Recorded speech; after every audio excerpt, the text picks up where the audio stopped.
All right, here's Trimester 3 Study Guide Part 3. So reflecting the point -3, 2 in the x-axis, followed by the y-axis. So you know you're doing x first, then y. Please read the directions first to make sure whether it's x or y or x, if it says followed or and, okay? For this one, your very first step is to plot. Okay, so go ahead and plot those points, -3, +2. Okay, so I plotted -3, +2. Remember, this is your x, and this is your y. So if you're reflecting, it's like looking in the mirror. So this plot is going to look in the mirror in the x, crossing over x. Now, there's a couple ways you can do this. You can literally just take your plot and count. You have, to get to x, you went 1, 2 steps. Once you get to x, reflect 2 steps down, and you'll be over here. Okay?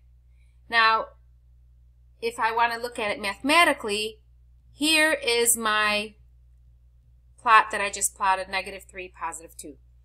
If you're reflecting x, then your x should stay the same, and you change your y, which that's what I did. -3, +2. So there's my x. That's reflecting x. Then it said follow by the y. Now to follow y, I can literally count 1, 2, 3 steps to get to y. So that means I should go 1, 2, 3 steps over here to follow y. Remember when you follow something. So x, and then you follow y. Okay, if you follow, you just go right after. Now mathematically, here's my plots, my ordered plots, -2. If I'm going to reflect y, my -2 stays the same, and I changed the x, so in that I did, +3, -2. Okay, so you don't have to do the math portion of it. You can just count. For some of us, preferably this is what you want to know. And as long as you know that you plot first, then reflect x, which I did, then reflect y.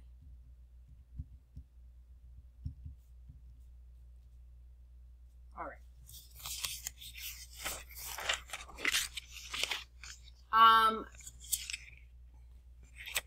The vertices of a quadrilateral, A is 3, 5, B is 6, 2, C is 4, 1, and D is 0, 3. Draw the quadrilateral on the coordinate plane. So you want to first label your coordinate plane. So if you can count by ones, because the highest number here I have is 6.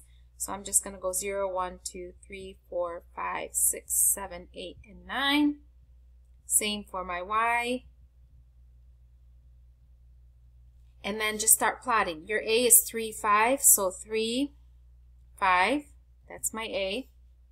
I'm going to go a little faster because I know you guys know how to do this. B is 6, 2, so 6, 2. That's my B. C is 4, 1, 4, 1. That's my C. And then D is 0, 3, so 0, and then go up 3. And that's my D. And you just basically draw a line from A to B, B to C, C to D, and D back to A. It is a quadrilateral. It has 4 sides. An archaeologist draws a map using a coordinate plane in which the coordinates are measured in meters. The vertices of the chamber are 4, 3, 4, -3, 4, -7, -5, -3, and -5, -7. Find the perimeter and the area. So 2 parts, perimeter and area. So let's plot first. You always want to plot. That's just your go-to, okay? Here we go. +4, -3. +4, -7. -5, -3. So now this is the negative side. Remember, this is negative, this is positive, this is positive, this is negative. -5, -7. And then, did I miss one? Oh, -5, -3. -5, -3, sorry. All right. So you have these 4 points. Here's the chamber that they talked about. Whoops, sorry. I should use a ruler.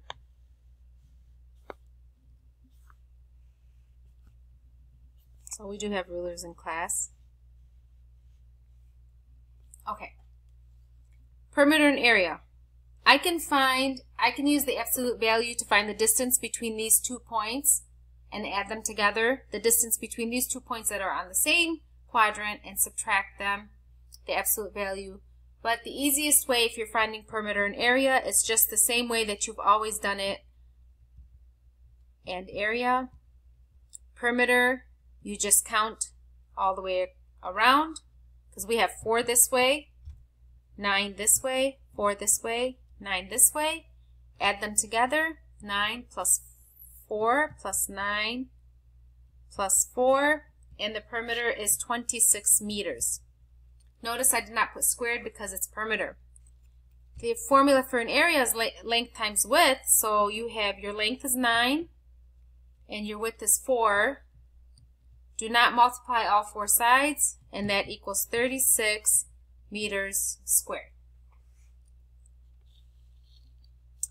Write the word sentence. A number C is no more than 6.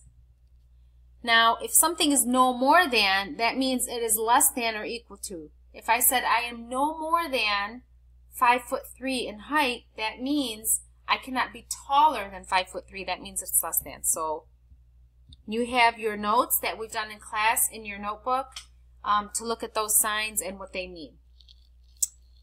Tell whether x equals 6 is a solution of x over 3 is less than or equal to 5. So substitute 6 for x. Here it says 6 is x. 6 over 3 is less than or equal to 5. Now solve. 6 divided by 3 is 2. 2 can be less than or equal to 5. Remember, this is an inequality. It's less than or equal to.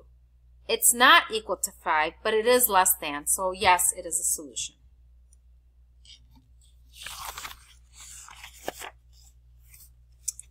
And the last 2 parts, okay, graphing the solution of an inequality. I should not see any equal signs here because it says inequality, so not equal to. Before you graph, you have to solve. X, you work on the side where the variable is. Since x plus 6, you want to subtract 6 from both sides. What you do to one side, you do to the other. You're trying to get x by itself. Plus 6 minus 6 is 0, so now you have x. Bring down the same sign. Do not put an equal sign. 7 minus 6 is 1. Okay, to graph it, first of all, less than or equal to is an open circle. I'm sorry, less than or greater than is an open circle. Greater than or equal to, less than or equal to is a closed circle. Okay, don't get those two mixed up. Greater than or less than, open circle, no equal sign.